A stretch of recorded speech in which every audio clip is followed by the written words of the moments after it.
தமிழ் சொந்தங்களுக்கு அன்பு வணக்கம்.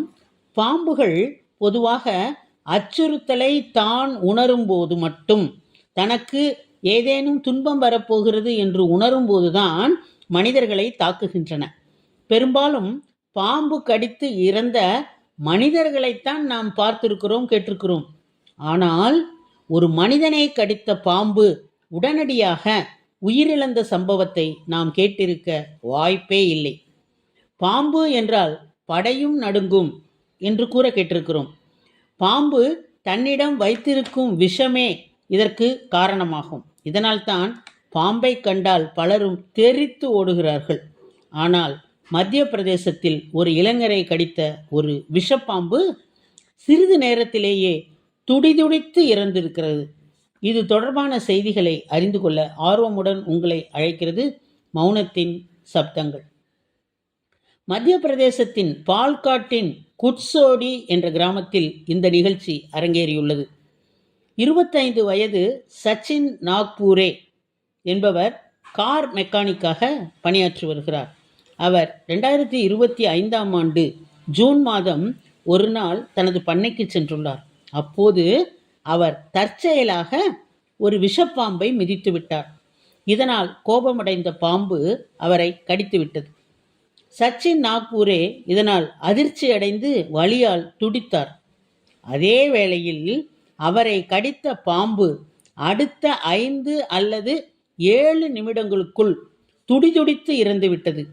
இதை பார்த்த அவர் தனது குடும்பத்தினருக்கு இந்த தகவலை தெரிவித்தார். குடும்பத்தினர் விரைந்து வந்து அவரையும் இறந்து போன பாம்பையும் மருத்துவமனைக்கு கொண்டு சென்றார்கள். அங்கு அவருக்கு தீவிர சிகிச்சை அளிக்கப்பட்டது.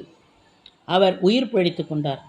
ஆனால் அவரை கடித்த அந்த அதிக விஷம் கொண்ட பாம்பு இறந்துவிட்டது. இது எப்படி? நிபுணர்கள் கூற்றுப்படி ஒரு மனிதன் ஒருவனை கடித்த பிறகு ஒரு பாம்பு இறப்பது என்பது மிகவும் அரிதான ஒரு நிகழ்ச்சி.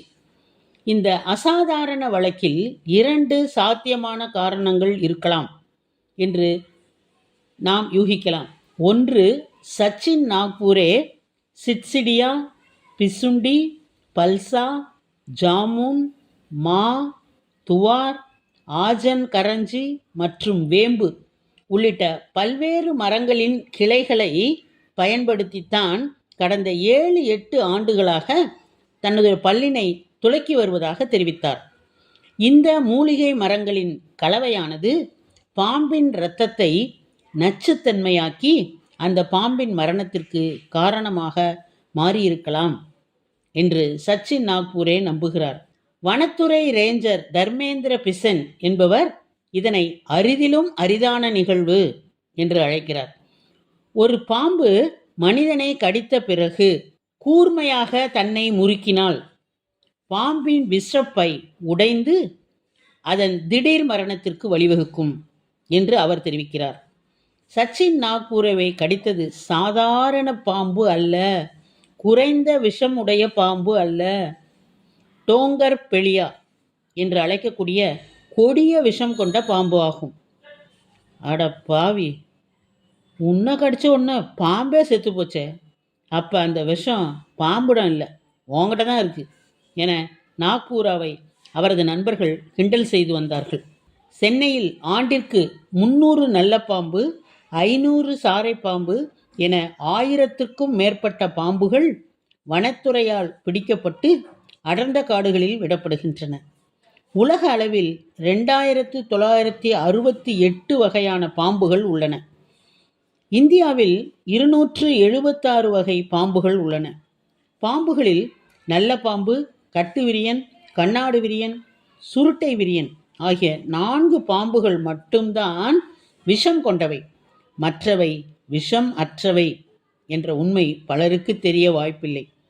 வன உயிரின பாதுகாப்பு சட்டம் 1972 படி பாம்புகள் அனைத்தும் சட்டபூர்வமாக பாதுகாக்கப்பட்டு வருகின்றன.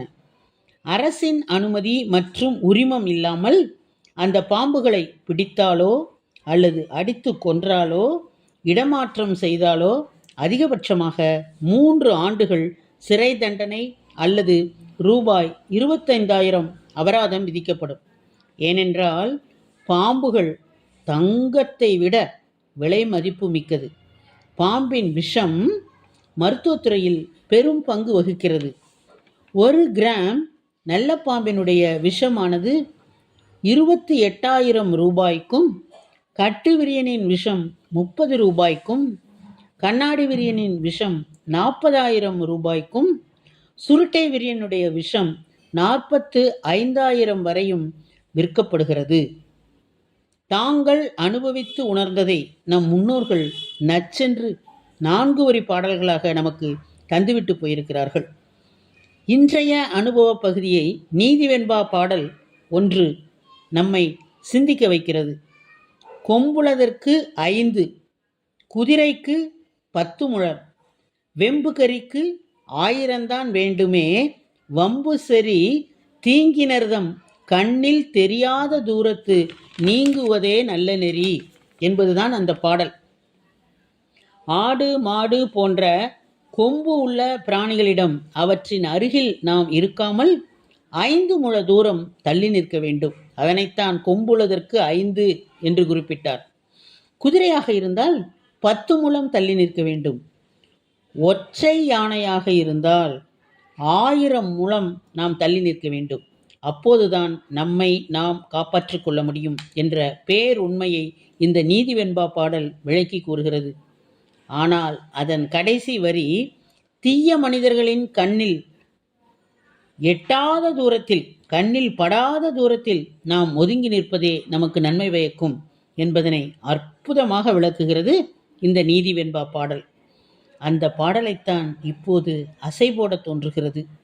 இந்த விஷப்பாம்புகள் இனி மனிதர்கள் யாரையும் கண்டால் கண்ணில் படாத தூரத்தில் சென்று ஒதுங்கி நின்றால்தான் அவை உயிர் பிழைக்க முடியும் போல என்றுதான் என்ன தோணுகிறது.